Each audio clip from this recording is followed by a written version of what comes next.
Welcome to Art is Trauma. This week we did The Heart of Darkness by Joseph Conrad. Um, I think this is probably an out of print version. I don't know, but it's in the public domain, so who cares?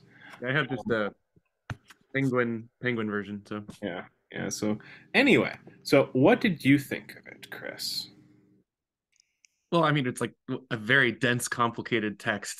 I knew Okay. you were going to ask, but I have absolutely not one way to just say one thought. Okay. But overall, I liked its labyrinthian ooze. This one also kind of oozed in certain places. But I felt like it did really well with time. Like you've always been lost and you're always going to be lost. And I was actually surprised at how there's like a dissonance between how short of a text it is and how breadthy and lengthy it sort of feels in a way. I don't know. How are Yeah, your yeah. observations? Like, How'd you my short summary of it is it's like Lovecraft except good.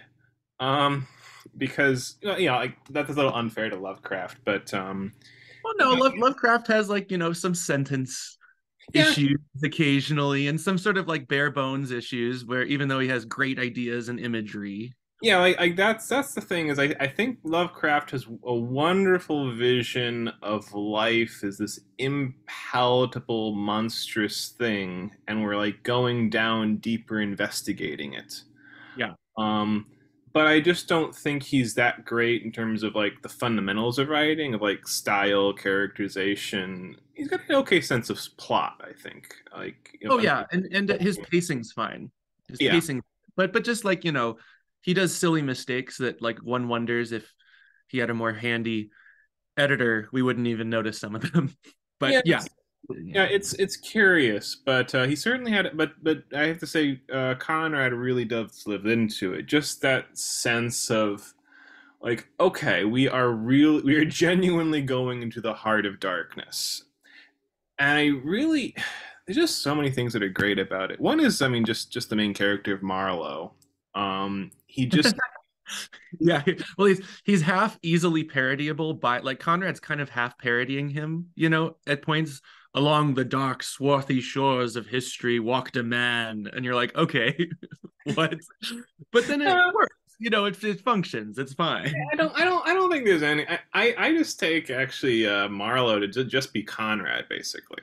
Like that, like I feel like that's his Mhm. attitude, that's his perspective, and I believe in Marlowe. I feel he's a competent person, not full of himself at all. And like, I read another story in it's in my collection called Youth, where he is just this very like it's very similar to this except without the metaphysical dread, more just the sense of everything's a disaster.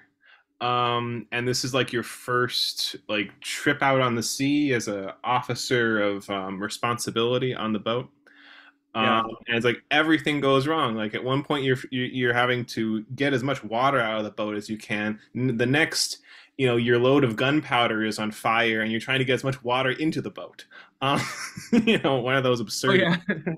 Oh, Um, that was here too, like the well, like, okay, so the natives, by the way, um we need to explain to the readers what exactly the story is if they haven't. they don't know. Okay, so Well, Heart of Darkness is about a man who's it's a frame story in the 19th century tradition. So you have a man on a pleasure craft telling about his recollections of a voyage into the heart of Africa in, in and not just Africa, but colonialist Belgium, Africa, genocide, humanizing, like the worst of the worst place to be in maybe the whole of humanity, because it's just and he goes and but it's really about that's the dread. What it's really about is I have no idea what it's really about, but I would say that it's partially about this man Kurtz. Go for it. Tell the reader about Kurtz. Okay, well, basically, like by the way, I just want to say, like, this is such a Kafka-esque story. Because it just has so many things of like just the way, like when he's first looking for, like, well, I want to go, I want to go explore somewhere wild. Is basically how Marlowe begins it off, and like he goes to Belgium to get like a command, and he's like, he describes the city as this white sepulchral city. Like it's this sterile marble everywhere that feels empty. He goes to the actual office, and it's it's got these two sort of women sitting, like at the front, who are like knitting or whatever. But there's something about them that reminds you of like the Three Fates. Yeah. Um, Oh yeah. And and like and it's kind of funny at this. Like there's it's dread and gloom, but there's also an air of like, oh, you're going to Africa? It was nice seeing you. yeah, like, You well, I think it was know? described as like, she often saw, people leave, but very rarely saw them return. It was literally a dun dun dun moment. Yeah, so like But that. not really. I'm sorry, like I'm making that sound cartoonish. It's not cartoonish. It's just it has a sort of humorous glaze to it at certain little moments. Yeah, It's obviously mainly dread. yeah, it's very much, and that's why I feel a little bit like Kafka. Of There's a Uh, sense in which working through the inane contradictory bureaucracy that Joseph K or K, yeah, are mhm. like working through. Like, it's funny how oppressive it is, but it's also like immensely tragic. Of, yeah, but I'm gonna die. They're gonna kill me. Um, uh, Well, yeah, and that even continues with the obviously, which for dated reasons we don't even need to really go into very much because they're kind of boring. There are obvious issues with the portrayal of the natives. However, there are hilarious moments. Okay, so the cannibals are great. I mean, they're kind of great, right? Because like it's like we want to eat him, and then there was a moment of humanity where Conrad goes, "Oh my God, we've been paying these people, but we haven't given him a chance to eat." And you're like, "Oh my yeah, God, guys, you're failing at all levels. What is yeah, this?" So that wasn't a racist moment. That was actually a moment where Conrad went, "Oh my God, we're yeah, we're yeah. failing miserably at doing this thing here, whatever we're doing." Yeah, but I mean, from my perspective, okay, so we get into Africa, and we get to start to see very quickly how the natives are treated, and a little bit of what they're like, especially when we eventually get on the pontoon or whatever that is, boat to go up the river. Um, and they're basically portrayed as so mistreated, and dehumanized by like the way the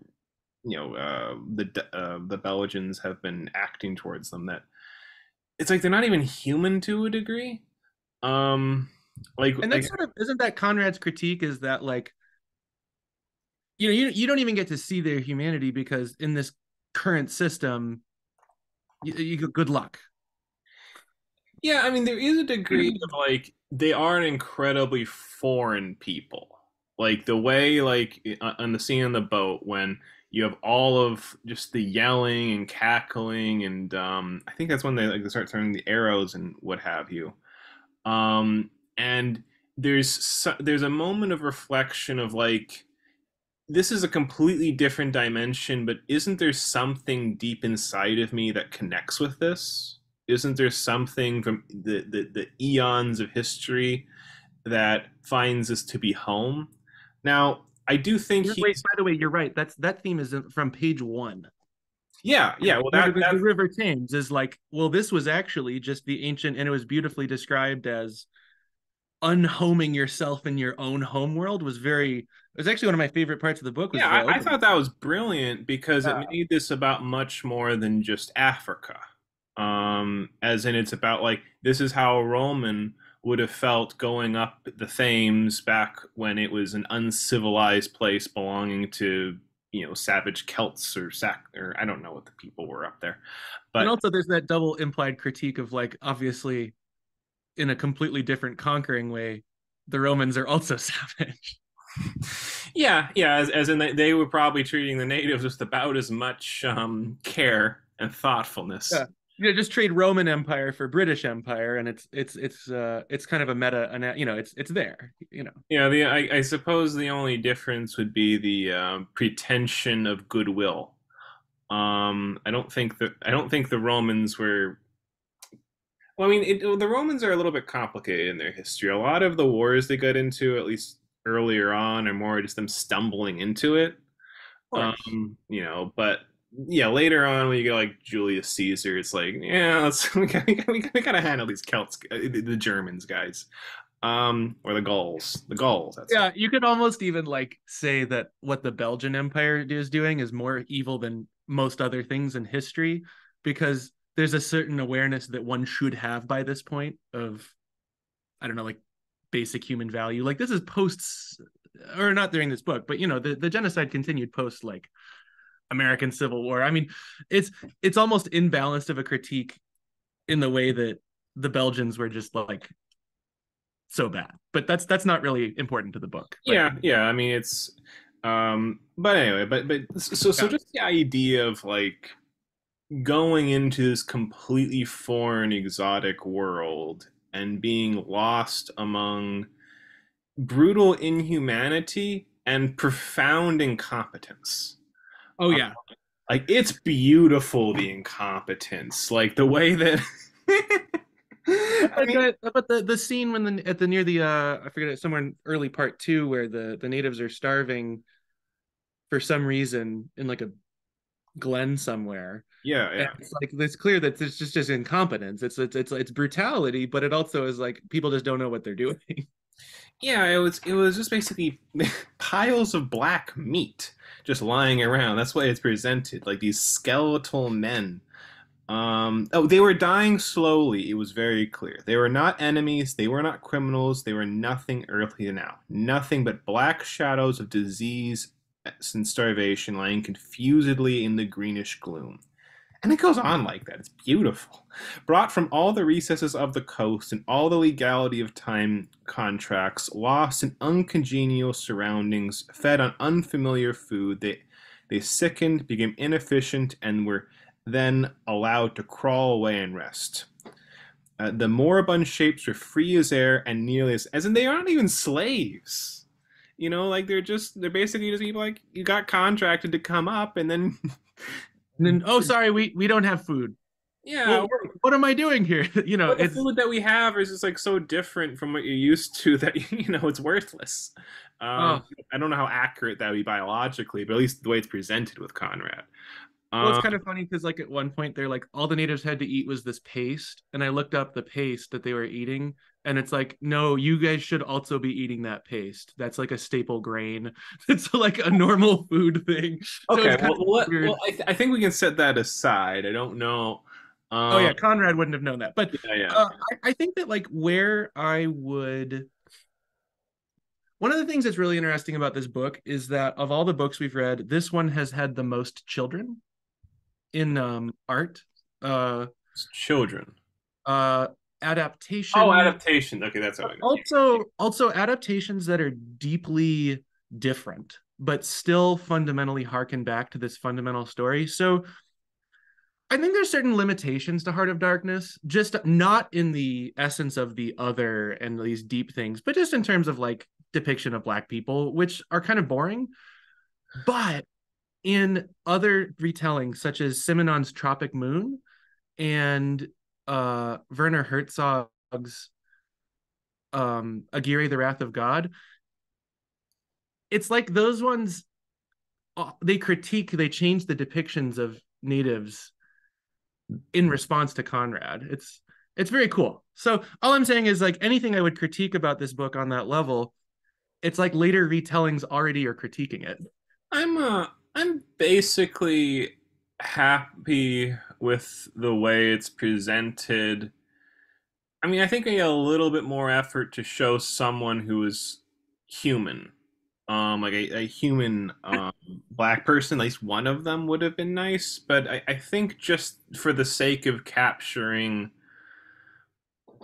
the feeling of being lost in this grand, incompetent mechanism, um, I think it works very well to have them undifferentiated and inhuman. And there is like a degree of sympathy with one of them, like the Boat uh, captain. yeah, like the helmsman. Um, Like there is a sense of we worked together. You know, we I relied on him. I basically put my life in his hands. I can't. It's horrible the fact that he died. I didn't get to know him well in a sense because you know there's a language yeah. barrier. No, But that's a good point. I also would say that I read did you read the Congo Diary?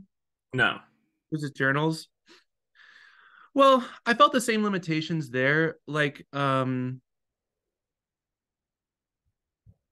And I'm torn because on the one hand, you mentioned a great point where it's like, look, the Belgians are they've kind of destroyed this place through they've kind of already come in like a wrecking ball, so to speak.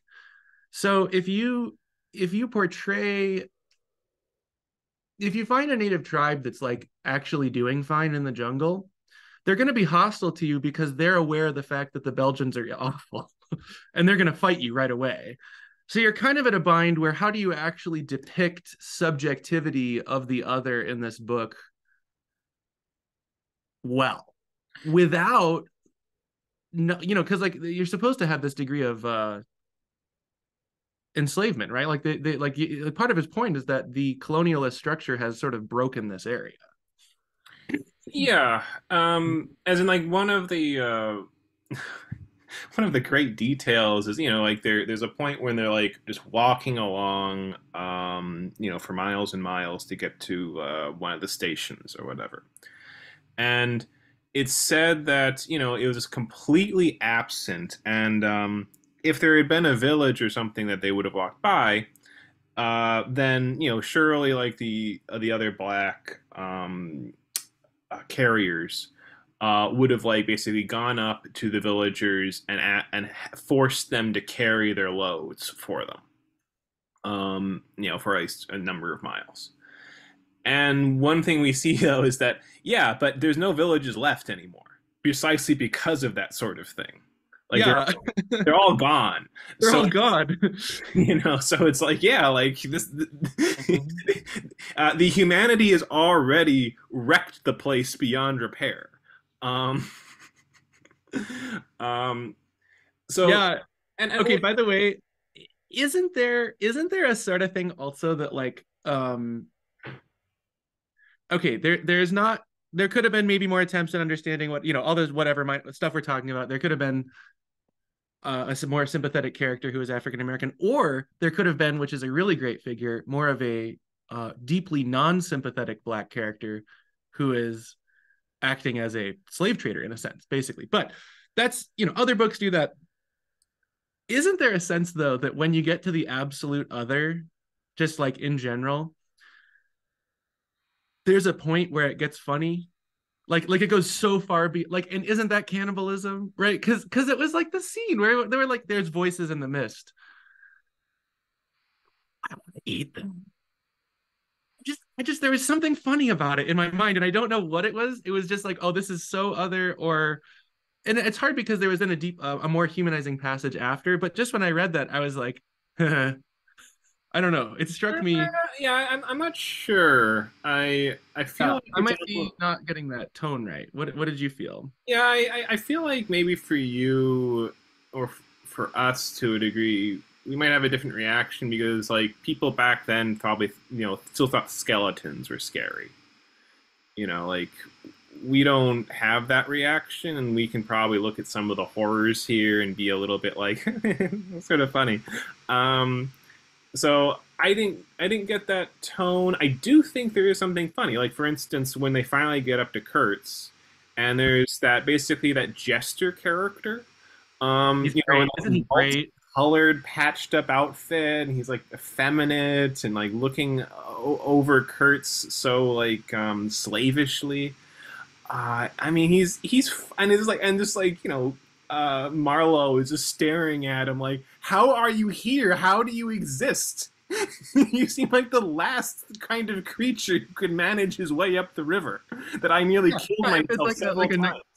a Balzac character suddenly walked into the heart of Africa, where it's like you almost expect him to hand you a little Merlot, but he's so crazy. I mean, he's great because Yeah, no, he's like, lost it. there's a certain sense of like plausibility to it, of like it fits so well with everything else because one thing that's wonderful is the sense of just haphazardness to the environment. Like one, which that character fits in very well, and it's that, for instance, like he has to repair a boat, Marlowe, And one of the things he desperately needs to do that is are rivets.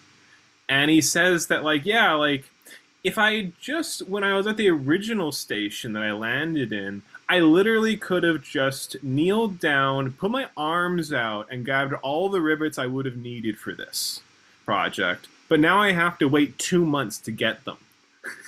Like that's just how inefficient things are, and the fact that oh yes, and we have this this little jester character who ended up on the end of the river. It's like yeah, of course, this is the kind of sporadic, exotic, surreal world where that character would end up the river.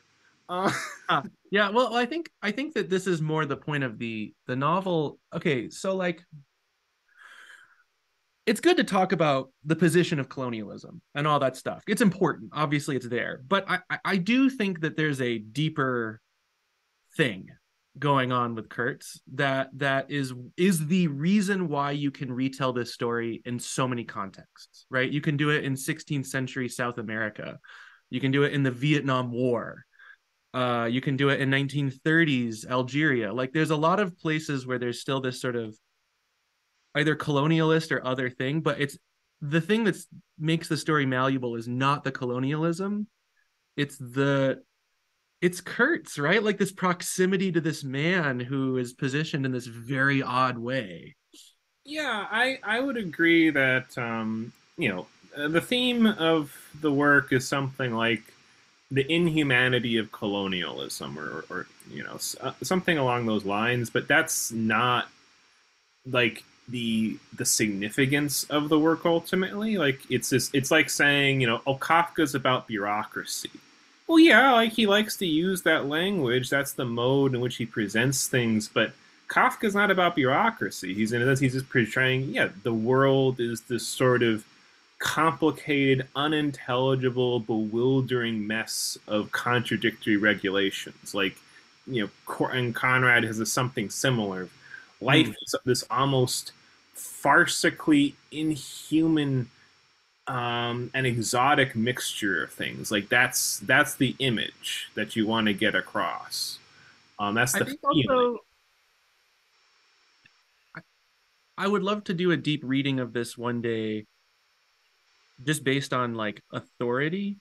So, for example, no one's in charge in a certain level. Like there's shadowy forces on other continents that are in charge, and that goes away towards explaining the brutality as the incompetence and deferred responsibility to someone else. It's not my responsibility, and then like 30 people die. But in that vacuum, one reading I think you could take is that that subject supposed to know becomes occupied by something that we would not usually think of as a thing that should occupy that position of power, or some other type of power, or a more dated type of power that shows up, but just a different type of power that Kurtz embodies, that's deeply mysterious in a certain sense. Yeah, like Kurtz. Okay, one thing I wanted to make Kurtz is a character for the audience. Um, is that he's a character who's alluded to heavily at various points. Like the first sort of mention of him is the accountant, who just sort of who's just like again one of these bizarre figures of he's an incredibly like studious, exact individual, just doing away his little numbers. While he's surrounded by like just piles of diseased black flesh. Basically, like there's a man who's like dying next to him in his office for a lot of it, and he just sort of looks at Oh him. yeah. Oh, what a bother! To have someone like that. And he just mentions Top men in charge. yes, and he just mentions to Marlowe like casual, just sort of with a little bit of like wait, like, and make sure to tell Kurtz that that everything is going as expected on this end. I wouldn't, and I don't want, I wouldn't send a message up to Kurtz because it'll probably be seen. And it's like there's just this level of like mystery that, and then like later on, like when we're at the Johannesburg, or it's not that's not the name, but like when we're at the second station, um, and it's like there's just this sense of, oh, Kurtz is like you see a painting by him of this, like, symbolist woman or whatever, and like, Yeah, yeah. is this? And we get to him. I will say I'm a little disappointed by Kurtz. Like the person, like I don't really get that much of a personality out of him. He's so briefly presented to us. I had like a billion thoughts about that. I Yeah. want to talk about Okay, that. yeah, yeah. So let's talk about Kurtz proper. So in the other main retelling that really fits this to a T, which is Apocalypse Now, you're also disappointed by Kurtz, but for reasons that are really funny. Kurtz is played by Marlon Brando.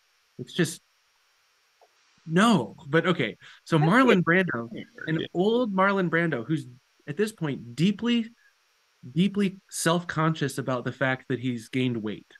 I mean, okay, again, like this is like really odd.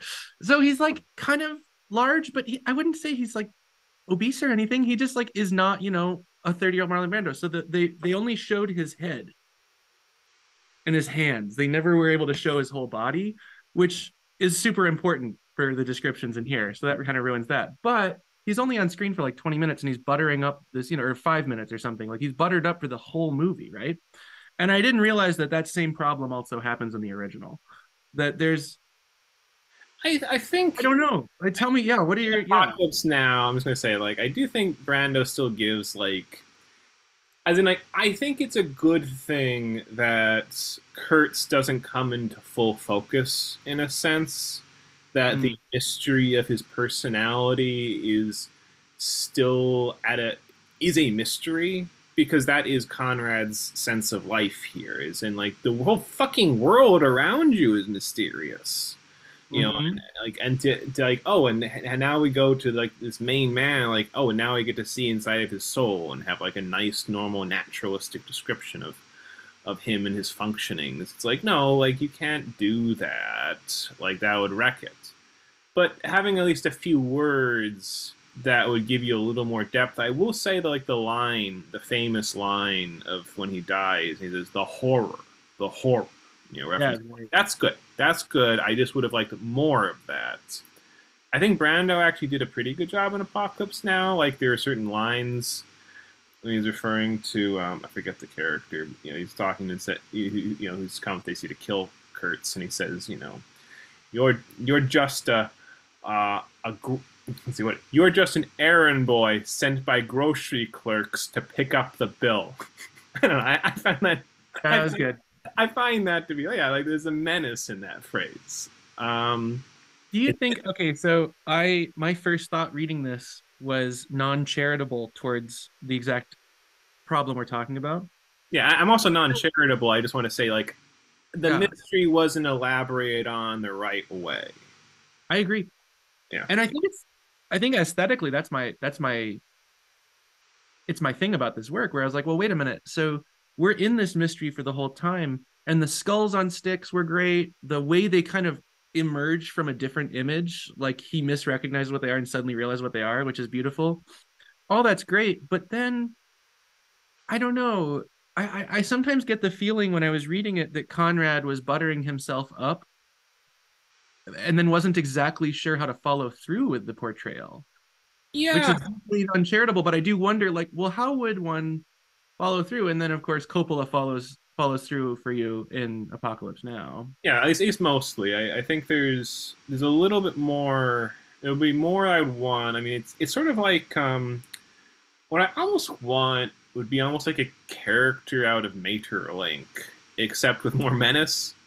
Mm. The characters in Link are such inhuman, withdrawn creatures. Like, they're just not of this earth.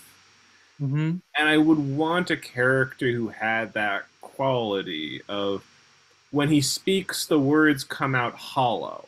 Hollow from another world almost.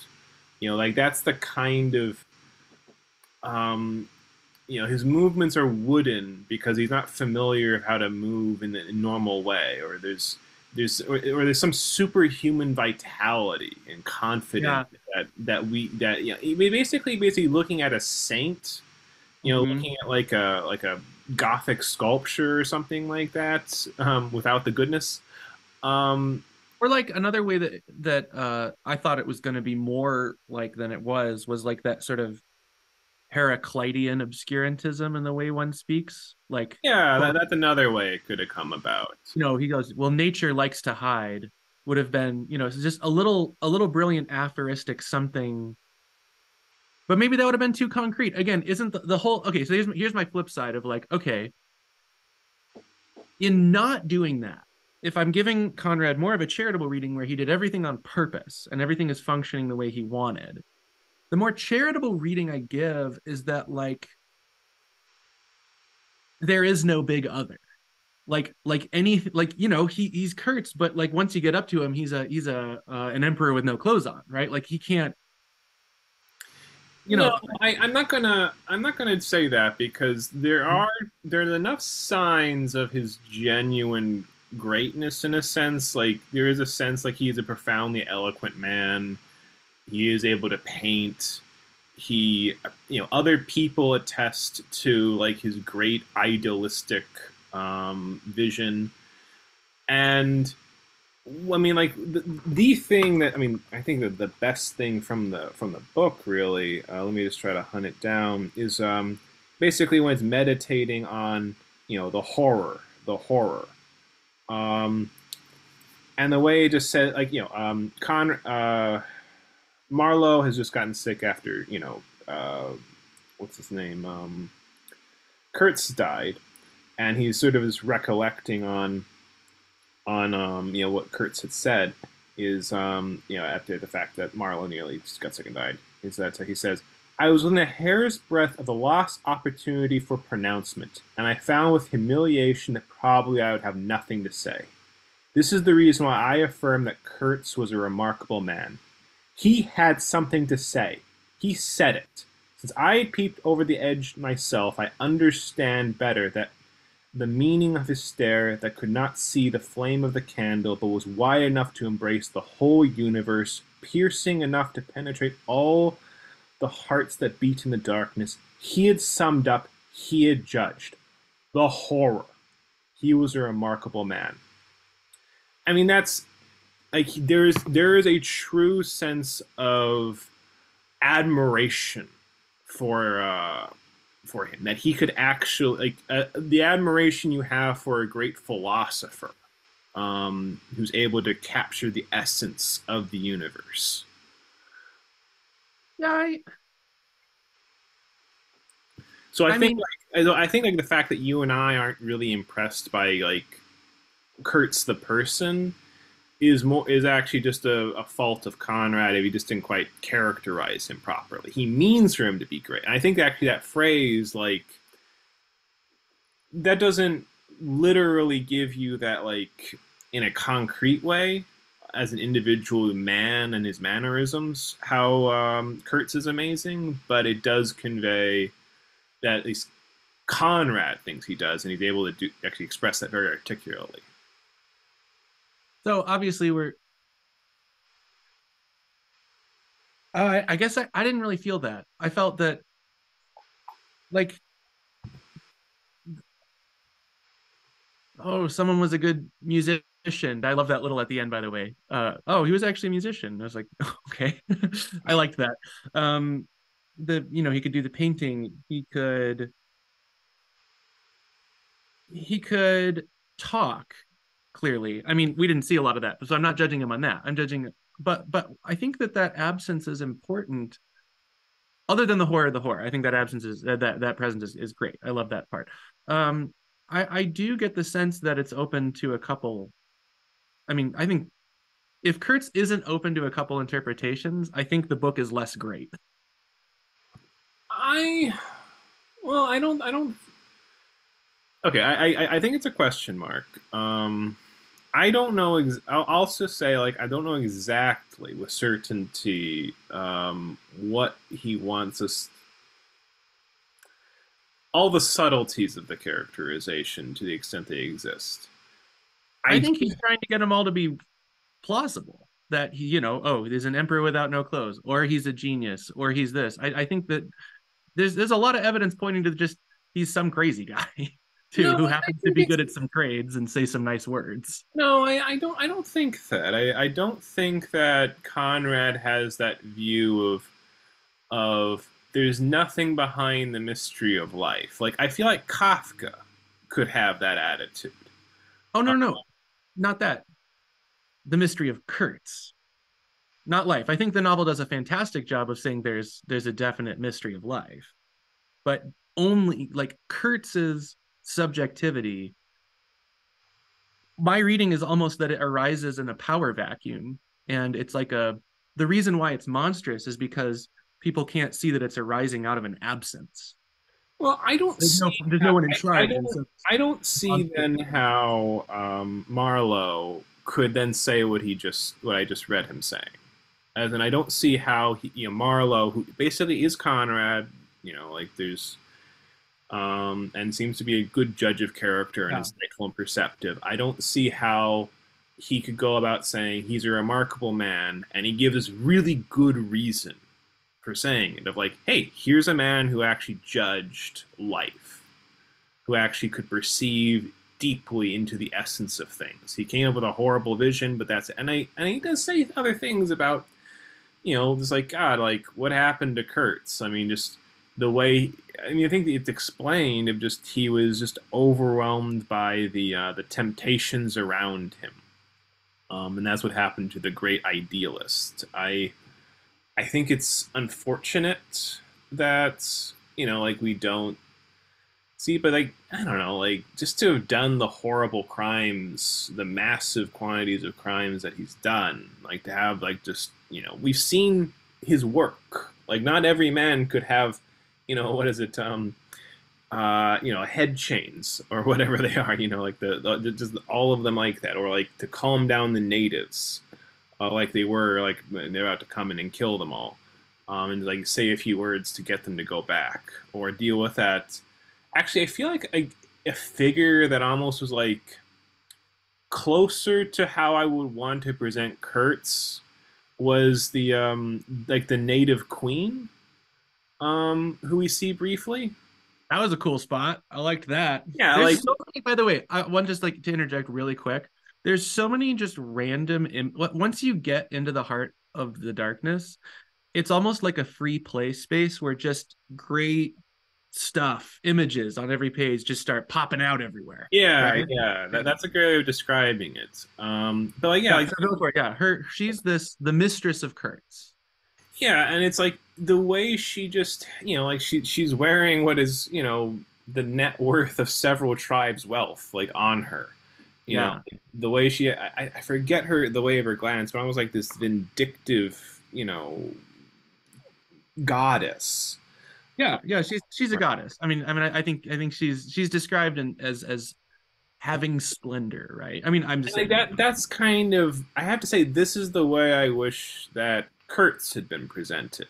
As like being this sort of god moving around with that kind of intensity. I guess I would have liked it, and like part of it also is like there's a degree of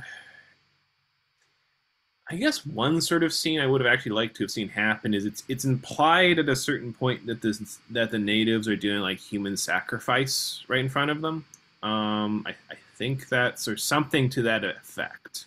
Yeah, I mean, although there's a lot that is implied that is Yeah, happening in this text, so yeah, probably. yeah, something like that. It could be an orgy, it could be cannibalism, could be straightforward human sacrifice. Who knows? But and he's sort of overseeing the ritual to a degree, Kurtz. And I really would have liked to have actually seen that scene. And for Nacho just to be like in the distance, he's getting a little bit of an input of what he was like in that. So I could actually believe in him and his brutal grace. Um so I know I like it. I'm just torn, I'm torn. I hear what you're saying, and I think it makes sense. And I think like and that's something that like you said, you got more of an apocalypse now from Marlon Brando is more of the subject, more of the character. And I think, I guess most of me is saying you're right. But part of me is saying that I like this idea that at the end of the day, they get up to him and he's just like a dying skeleton. Yeah, like I like I that kind of like too. that I too, like that too. Like what's I mean well, I'm trying to think of a good analogy to that. I haven't actually played these games, but like the Dark Souls trilogy, sort of, they actually do that where it's like you're going through this like falling apart, shambling kingdom where Yeah. most of the heroes have either become villains or gone mad, and then you get to like the final boss, and it's like I don't know, he's just fucking like rambling to himself in a corner or whatever. Like he's not like it's Like very he's like King Leared it or something. yeah, like he's just not human. Like it's a huge anticlimax, and that's great. That works in that setting. To feel like yeah, this is how broken and overwrought and exhausted this universe is. Like you expect something big and climactic and you get nothing. I'm happy. And that adds to like the mystique of that universe, and I can see where you're going with that. I think there's a way of playing that off and just Marlowe being like horrified by the sheer futility of it all. Just to have like some like tinsel voiced brat, standing on his throne of skulls. Like that could be appealing. Hmm. Um, but that's not what he's presenting here. I don't think that's what Marlowe sees. There is a grandeur to Kurtz, but just not a grandeur that's very well characterized beyond the fabulous, the horror. I like that spot. Um, those two pages. I mean, they're not just iconic. They're just also very likable. Just like because the way he says it right here, he cried in a whisper at some image, at some vision. He cried out twice, a cry that was no more than a breath. The horror, and it's great. I mean, it's just iconic. But I think that does illuminate what is the allure of Kurtz. And I'm going to say something I think is wrong, but I think it's evocative. It's like Kurtz has seen the real, and Marlowe gets there too. Like when he says, "Still, since I had peeped over the edge myself," there's a sort of these two are two that have seen that thing, whatever that is, and Well, actually, what Marlowe is saying is he actually hasn't seen nearly as much as Kurtz, as in he would look back on life and he would just have nothing to say. He would just feel like, yeah, it was meaningless. Like I don't have a summary. Life isn't the kind of thing that has a summary. It's not meaningful enough. Kurtz at least has that, and and Marlowe admires him. There's a mystery about Kurtz. Um, I mean, Marlowe goes, "I understand better the meaning of his stare." yeah, as in And we saw enough to get onto the wavelength of yeah, it to identify with it he partially. understands it enough to know there's a there. He understands it enough to feel like that there are people who understand the mystery of things and who don't just think life is so many rocks kicked up by the back of a truck. But but he does. He's not there. He's meta sage or an anti sage, but he hasn't. He's not on that level. Um, and I feel like Oh, yeah, good point. Also on that point, Kurtz wrote something, and it's talked about a lot. The article, yes. and Oh, in the this, article. Oh, yes, the article. well, Yes, it's sort of talked about. I mean, it's sort of yeah, like, alluded to. I mean, Orwell would have just given us the fucking article, Yeah, but, as right? an appendix. Yeah. Um, Well, no, in 1984, there's that book right in the middle of the book where it's like, wow, it's like 20 pages of this. We're getting the whole book, I guess. Oh yeah, yeah. In 1984, no, at least my edition had it as like a literal just appendix that like that's about like guide to newspeak. And it just explains like the whole thing, and it's beautiful. Great. And there's another one. Yeah, there's another book that explains that like the I don't know the Confessions of O'Brien or whatever it was called, Goldberg. Yeah, Um, yeah, that was a long digression in the middle of in the middle of 1984. which was a nice explanation of like, oh yes, this world that we're living in, and the quadrangle of conflict, whatever it was. But anyway, But we but don't yeah, get that here.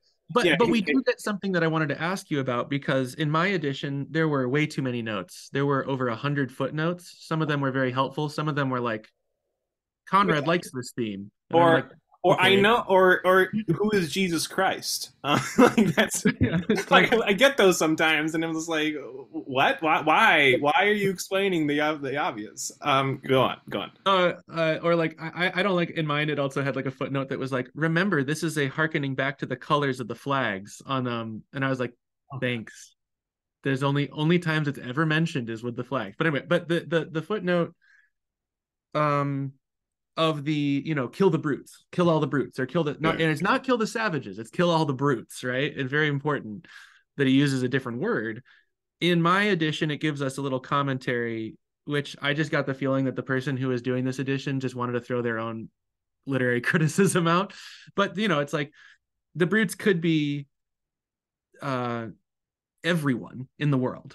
Just Oh, it's stupid. or it could be the flip from kill the savages, the natives, to kill all the colonizers is another reading. And I just wanted to know what was your reading because it's kind of open as to what he means by kill all the brutes, or does he just mean generally the brutes of the world? No, he's just meaning like just kill all the black people. Like that's basically what I mean. That's the only way I'm reading it. It's just like we have this. He has this long article.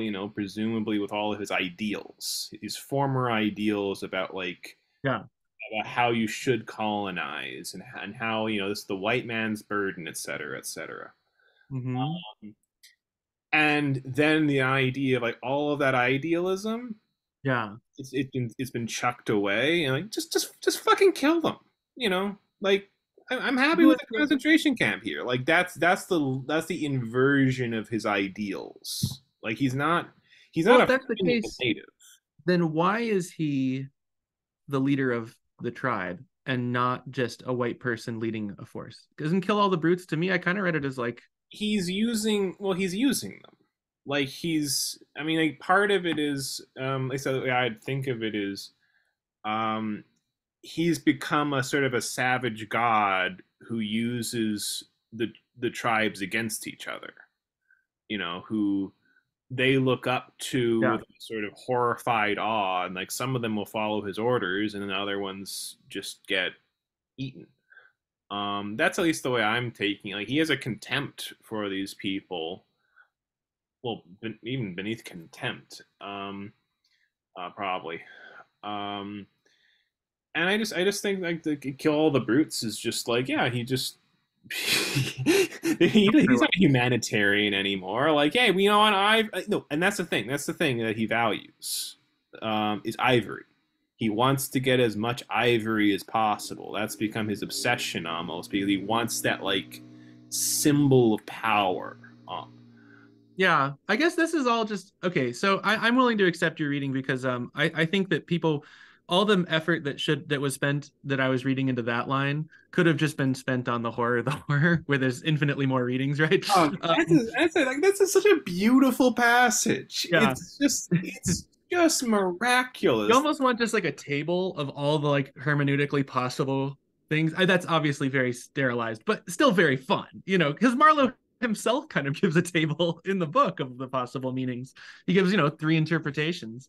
But okay, so for Kurtz, I guess that like the loss of idealism, and then in your reading, just like okay, just like take over, just like state of nature, take over, kill who you need, get the ivory, goes to a sort of like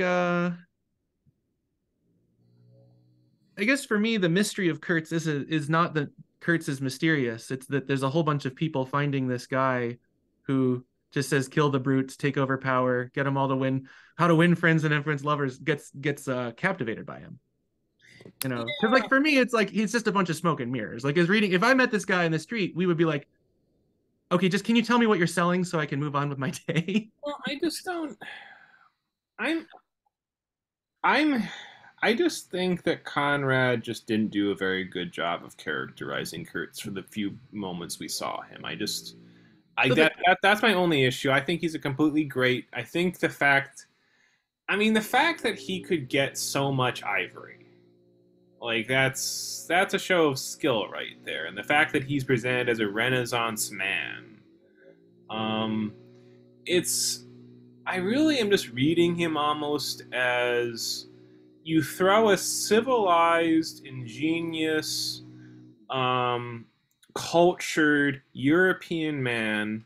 It doesn't have to be European, even, but just a cultured man into this jungle, into that environment, and he's going to be overwhelmed by the temptation for savagery. He is going to return back to some primeval roots.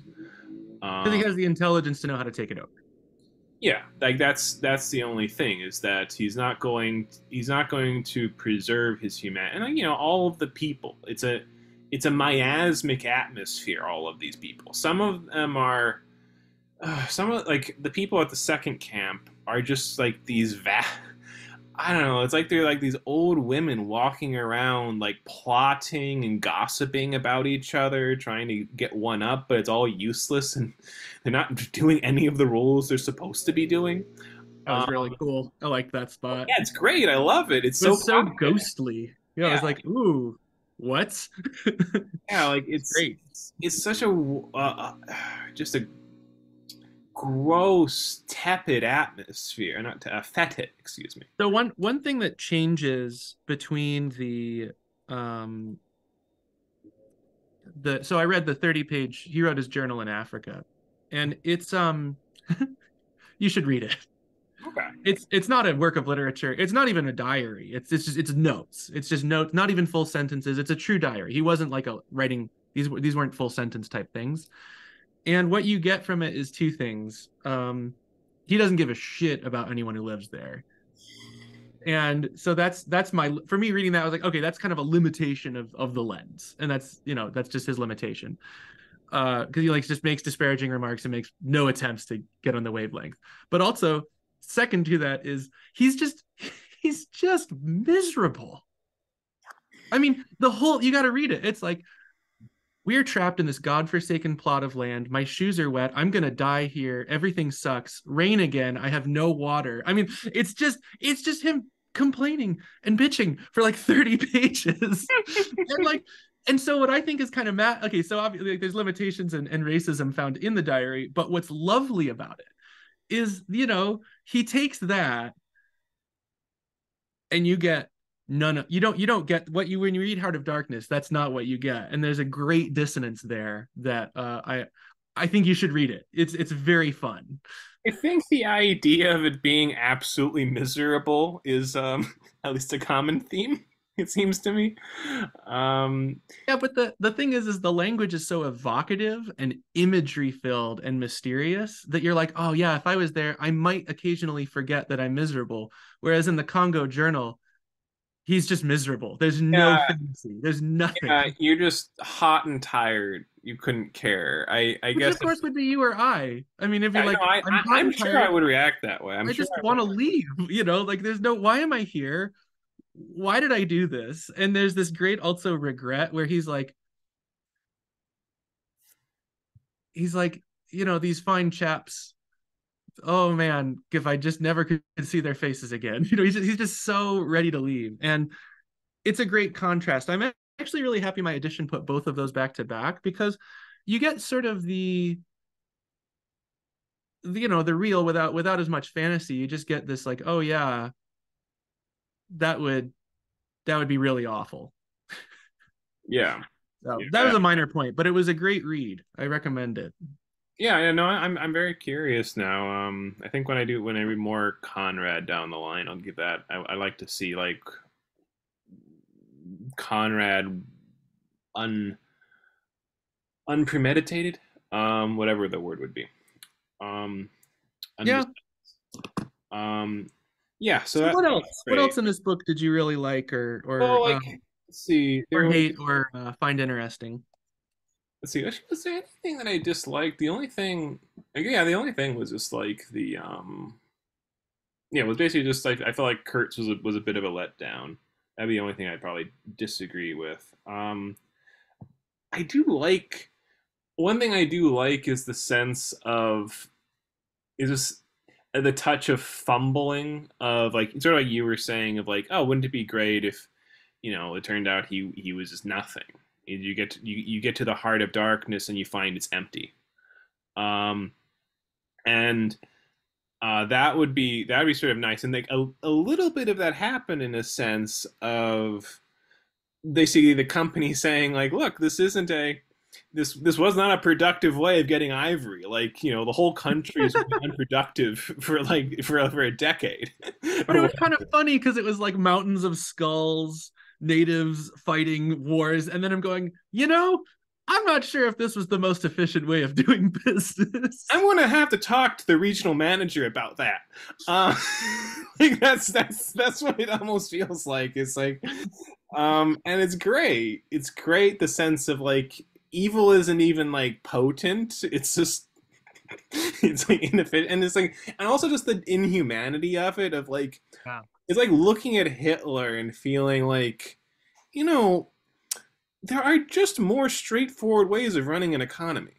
Uh, like, So that was actually when what was it, when Kanye West turned into a full on fascist, and then in the most ironic turn of things, Alex Jones is saying that Hitler was the killer of the most Germans, and I'm just watching with popcorn, going, "Well, this is complete horror show," but it's great. And I had that sense here when it was like, there has to be a better way of doing business.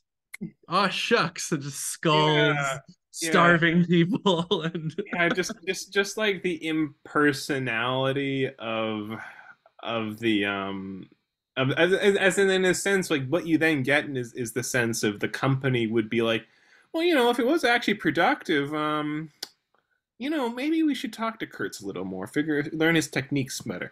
At least there'd be the sense of the temptation there. But like, given the fact that it's like, well, it was inefficient, it just adds to this like impersonal, soulless quality to the machinations.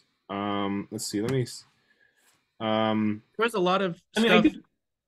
to Yeah. aid in your viewing. There's a lot, like when you said impersonal kind of, one of the things I think that happened was I think there's a lot of what Keats called negative capability in this book, which is usually it's you're not resolving a tension, you're implying, but with as much weight as possible, in often two different directions. But it creates mystery. So like in the opening with the French gunner just shooting into the woods, like that was great. It's like no context. Next image. Yes. We're just Oh done with my it, God, right? It that was image. I brilliant. It was forgot perfect. about that. Yeah, Yeah. like just the fact that it's like, yeah, it's like they're trying to build a road or railroad or something, and it's like they're just like doing random bits of artillery into like this completely irrelevant mountain. It's like, again, another beautiful image of futility. One thing I will say, just in Hmm. contrast with Kafka here, like because well, one thing is like, Kafka does have like, you don't ever get to see like the ultimate powers and control in the castle or the trial, but at least in the tiny little story, this excerpt really that he did, Poseidon, where you get to see, the great god Poseidon, basically being a petty bureaucrat. uh, Yeah. like that's just beautiful. I was like, oh yeah, there isn't anybody in charge at the top of things. Even the golden god of the sea with his brazen chest is not is second rate. Um, Yeah. and but another thing with Well, one thing about other thing about yeah. Kafka though that makes sense is Kafka more like depressing in a sense is at least here it's futile. At least here you understand that, yeah, this whole operation's a mess, an absolute unintelligible mess. You're confident in that when you're reading like the trial or the castle. There's a part of you that actually does still question, like, is there a method to this madness? I really can't tell. Yeah. So it's like you don't I even guess know if you don't know there. Here it's like, oh, I yeah. know they don't know. Oh yeah. I mean, I guess I don't feel them as related in my brain. Totally. And I'm not saying they're not. I mean, I'm not saying that you're wrong. I just didn't pick up that particular similarity as much because in the workings of Conrad, my reading of the futility is not that it's all futile, it's about the monstrous fantasies that arrive when futility is the real. Like Kurtz's positioning is sort of a monstrous fantasy to me. Yeah. And he shows up, and I don't get that monstrous sense of fantasy in Kafka. Yeah, you're right. You're Like right. There's the gonna big be other is just interrogated directly. Whereas well, like Conrad is here like, no, look at the way this fantasy emerges out of this horrifying on the ground scenario. yeah, I'm completely in agreement with you that these are very temperamentally different men.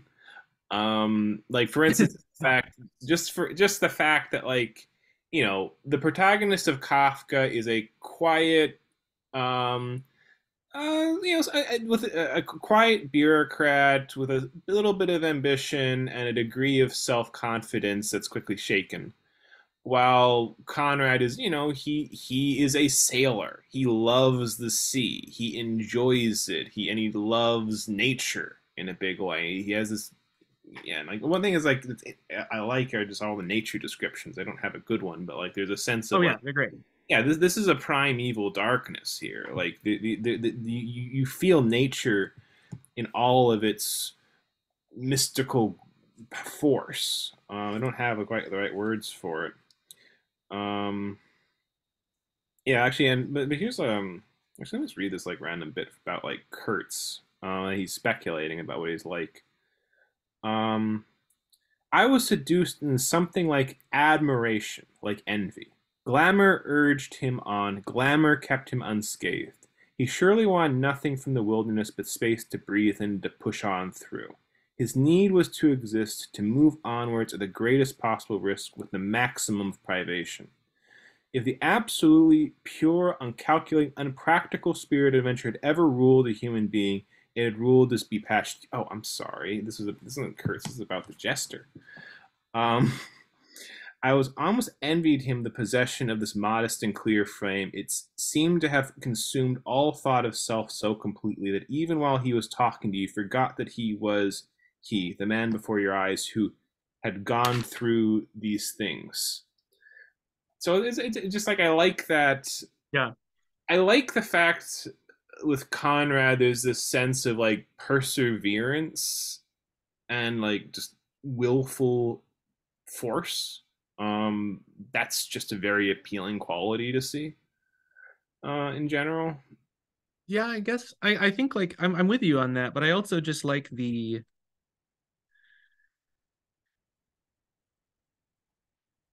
here's one thing okay, so there's a parallel. And this is more of a meta commentary on what I like about it. But the workings of fiction itself aren't on the side of the mundane usually. I mean, obviously they get there later, but the story itself is often a fantasy. I mean, it's not real. It's a novel. But what's great about Heart of Darkness is that the intrigue in the fictional aspect, like where you're going with the fictional story, and the intrigue I have as a listener in the fantasy that he's spinning, parallels the both the interest that Marlowe has in Kurtz as his interest grows as the story goes on, Mm-hmm.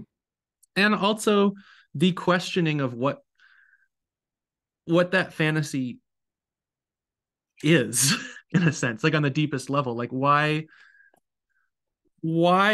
is the fantasy of being in the Congo? Why is it nice to be at this edge of the world? And I think that that's the for me the deepest layer of the text is it's questioning that deepest farthest thingy, whatever you want to call it, whether it's fantasy or it's absolute other, or there's so many terms you could use. And that's what I liked about it. Is on the deepest level. Yeah, yeah. I feel like this is at least what I'm getting. Like, why go out there in a sense? I feel like a big part of Conrad's sense of life is this. One thing is he's an immigrant. I think he's an immigrant from Austria. I forget exactly where, but or Poland. No, it's Poland. Poland. Um, and he goes, and he's also a sailor for many years. And the idea of like you're transplanted, you're in a foreign world, Yeah. you're not familiar with like all the little subtleties and how other people act. There's ways you like to enjoy yourself and express yourself. They just think is fucking weird, and you feel the way back right back at them. You're always unsettled in that sense. And when you go out around the world and you get that, you get more of that. You see like you're always unsettled. And he has like a story that I read, Amy Forrester, where it's about this guy who's basically an immigrant, but he gets shipwrecked onto England and lives, but he's never really accepted, even by his wife. Um, and it's just this sense of, yeah, the world is this kind of unintelligible thing. You can never really be at home because it's just such a weird mess of things, but Jesus, it's exciting and interesting in that same way. um, Yeah. Yeah, like I felt very like there was no, like at the opening I felt there was no fantasy at play.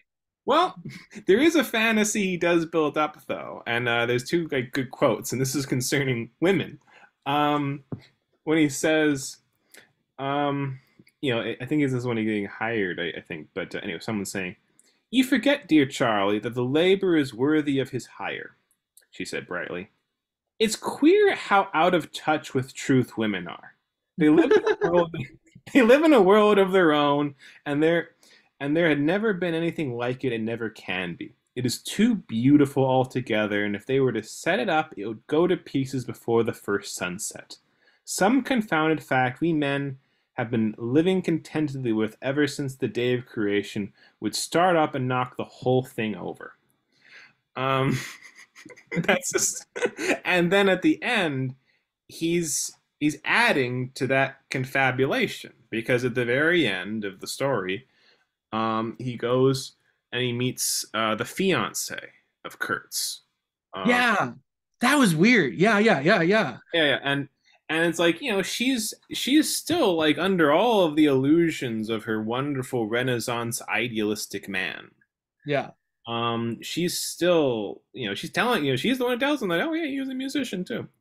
And he's like he's like wondering whether she should, she asks him like, what were his last words? Repeat them. And he lies and he just It would says, have been great if he said, "Don't stab me, no, stop." "Don't you understand? I okay." His last word was something like, "Don't." I'm sorry, I'm just having trouble getting it. She murmured, I want something to live with." Yeah, as in like she's desperate to hear these words. She wants something to live with. Um, and he's saying like, "I was on the point of crying at her. Don't you hear them?" The dusk was repeating them in a persistent whisper all around us, in a whisper that seemed to swell menacing like the first whisper of a rising wind. The horror, the horror. "The last word, to live with," he insisted. "Don't you understand? I love him. I loved him. I loved him." Um, and I'm sorry, I'm just missing the slight way it said. You were. I'm just having a little trouble. It's basically he says like, well, he wants you to remarry. Um, I'm very sorry, dear audience, for this horrible pause. Yeah, but Well, that's basically just remarry. But fine. Yeah. but it's like it's a lie. It's a flat out lie. Um, and the way he then goes on and says is, um, "It seemed to me that the house would collapse before I could escape, that the heavens would fall upon my head. But nothing happened. The heavens did not fall for such a trifle. Would they have fallen, I wonder, if I had rendered Kurtz that justice which was his due? Hadn't he said he wanted only justice? But I couldn't. I could not tell her. It would have been too dark altogether." It's like it's just this sense of like, yeah, I can't actually reveal to her like the the horrifying evil of her fiance. I'm going to let her live in her feminine illusion. Yeah, which is really like I get I get Conrad in there too. Like, oh, I'm the man sailing the seas, and this illusion is, the women. I mean, it's just like I don't know. I'm not really. This isn't really about the book, but I just got very, very little in terms of positivity towards the portrayal of women in the two spots. Well, yeah, Unless you want to read it that's as a negative. failing of Marlowe. That's negative. It's more like playful the way he. No, it's not playful exactly, but it's more just like it is condescending to women, but whatever. I don't think though that Conrad is someone who lives in any kind of illusion. I think he was a sailor and he actually saw the world and he's talking about things that happened to him and he's really very brutal. He's brutally honest with himself of like, look, if I, this is at least my impression is, if I were to die, this is how Marlowe is saying it, but I think it's Conrad. It's like, if I were to die, I wouldn't know what to say about life. Like it just, I wouldn't. Yeah, no, I think that's true. So By I the way, think, but the point of the deeper point I was making with Conrad, or at least Heart of Darkness and portrayal of women, is that a book I read that I think you would also really like, Simenon's Tropic Moon, deals with very similar themes as Heart of Darkness. A little later, it's like 1920s, but instead of sort of backgrounding Native women, the whole book is about women, and it's about women's experience in Africa. Because with and it's actually, like, in a certain say, more brutal than this, because there's obviously more sexual assault and stuff. But I just get the sense that he read Heart of Darkness and went, "Oh, this was really great, but there's missing this one fundamental aspect of human experience," and like, not right it or wrong, but enlarged the view. Would be what yeah, I would. yeah, I think that's, Yeah, because like honestly, like it wasn't that, like, I mean, I'm sorry, there's so much worse stuff from this time period in terms of like the sexism. I think you're right. It was more playful. But yeah. I do like Well, that I feel like people it's read more. this and enlarge the view later. Yeah, well, I feel like with this, like those comments, in a sense, you could say that about men too, who aren't actually down on the ground. Like, I feel like that's the kind of comment, like, yeah, people have this view about colonialism, Yeah. like, but the actual people who are running the colonies, oh boy, they know the facts on the ground there, you Yeah, know. like me as a butcher in London would be in a similar structural position where it's like, I get the meat, I make my money, I'm middle class. There you go. I don't know anything about this distant other. Yeah, but he doesn't know how the sausage is made. In the He figure, makes, not excuse literally. me, he Um, makes his own sausage. yeah, that's yeah. Sorry. But but I just like, I think you're totally, I think I was wrong. I think you're totally right. Like a lot of things that we read and go, haha, the cannibals, haha. It's like, no, that would have been deeply troubling and horrifying and new. Whereas like in this post Cormac McCarthy, Rick and Morty world, there's just a misreading there that I was doing. I think you were right. So yeah, so I'm happy with yeah. I mean, I do think yeah, I don't know what to say about it anymore. I well, think we did pretty good, I yeah, think. yeah, I think we covered almost everything of note. I mean, there were some like passages sort of about the wilderness that I liked that I'd like to. Oh, oh, what? Okay, this is one thing I liked. This one little detail that was so pleasurable is like they're going along and there's like little like shed basically like tiny station that they're going along and they run into the boat and they find this ragged old maritime book that's like decades out of date, just greasy and Marlowe just picks it up, is looking through it, and even though it's about like esoteric problems about like ship rigging or whatever, he just finds it an absolute delight because it's like, oh, here's someone who knows what he's talking about, is earnestly working through a problem. And he just found that so comforting to the point where like Yeah. he basically he was happy just to steal the book from whatever is lying there. Why not? Eventually, it turns out it was part of the Patchwork guy, the Jester. Like that was his book, which of course it'd be his book. But I liked that moment of admiration for like an earnest, thoughtful writer. Um, Yeah. and I actually feel like I'd say that's more or less my feeling with like Conrad. Is I have a good feeling like here's nice, simple, straightforward, earnest writing, very sincere. There are some issues you might say about the time period or whatever, but um, Or Kurtz's delivery, Kurtz's depiction was our biggest one. yeah, yeah. Yeah. But And it's I'm on you. I'm with you on that one actually. it's like here's someone who, well, I'd say here's someone who respected competence and was competent. That's my feeling with Conrad. Here's a man who wasn't lying to himself and had facts in front of him that he was trying to figure out and puzzle out. Uh, And what is he trying to puzzle out? The nature of I would just say he's trying to puzzle out just, I mean, his feelings about life. Just this feeling of, at least from reading other works by him, I just get the sense he has this feeling of life is this beautiful but confoundingly tragic thing. The greatest moments of life are youth. That's what you get from the story Youth. That sense of adventure, but you get disillusioned with that, and you're sort of left with how Marlowe feels of, yeah, I don't know what I could say about life. I don't even have the strength to say it's the horror. I admire somebody who could at least say that about it. hmm. Life is, I almost say, life is meaningful and a great adventure.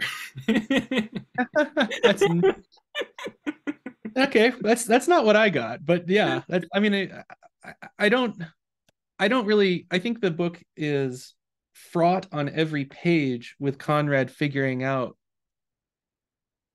stuff. I think that there's a obvious deep plan to the novel, but I think that what I get is a deep sense of alienation, which we already alluded to, right, from the traveling scene. Yeah. But also, I got like on the undergirding a sense of, well, what is at the end of the rainbow? Like what is the end of the adventure? And what's sort of revealed is something like the allure of death itself, or the allure of whatever that whatever the horror is that something beyond the funness of adventure. There's a double allure. There's the allure of the adventure, and then there's also the allure of whatever the negative flip side is. I guess I should say I should have maybe changed the emphasis. It's a life is a great, confounding, and meaningless adventure. As in and then what's the point of the book in a sense? Ultimately, nothing has been achieved. Like basically, all that you didn't get, all you basically got to do was go up the river, meet Kurtz, and he dies while you're trying to bring him back. This hasn't done any good for the colony, Anyone? for any No, no. anything. And you're not even going. He doesn't even have like the ability to tell people like, look what's happening with the Imperial. Like he's just letting everything lie. Like he's just all he's got is just this image of someone who's seen into life and said the horror. Um, and it's just like that's the whole. And when I say meaningless, he's obviously thinking about things and he's understanding them. He's really putting it all together. But there's a sense in which the world in which he is embedded is meaningless. Like all of these activities, like artillery shooting the side of a cliff. These natives who are just starving, diseased mass of flesh in a random grove. The like the directionless Oh, the attack on their boat. yeah The attack on their boat killed the guy, but there was no real purpose to it. Yeah, they like still went it there. was futile. The whole thing was futile, and it didn't even get it. Ultimately, it didn't get that much ivory out of the thing. Um, No, yeah, because it was fossilized or whatever. I would add something. I think you're right, but I think there's something a little more to it as well for me. Like there's a deeper experience there as well that I had, and this would be maybe the last. My last thought is kind of like, well, how did this do the artist trauma thing? And yeah, um, and I guess like the horror show is never bad. That gets you there, and just thinking of the inhumanity. Whoa.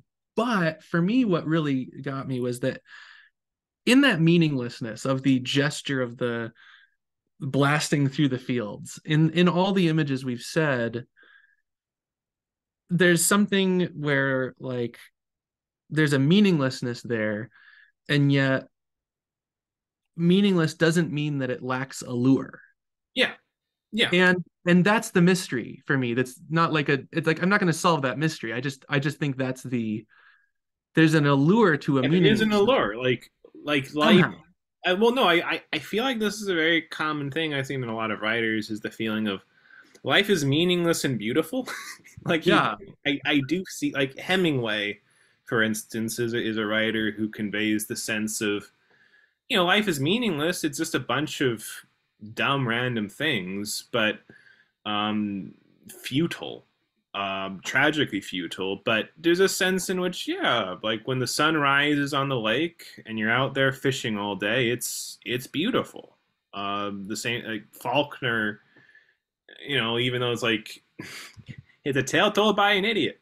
Um, like that's it's, It's like you literally. can say like beauty beauty is meaninglessness with a respectable gaze or something. Like there's something. There's a certain grandeur to the meaninglessness. It's like there's Well, still it wasn't a guy hacking through the jungle, it was a turret hacking through the jungle, you know.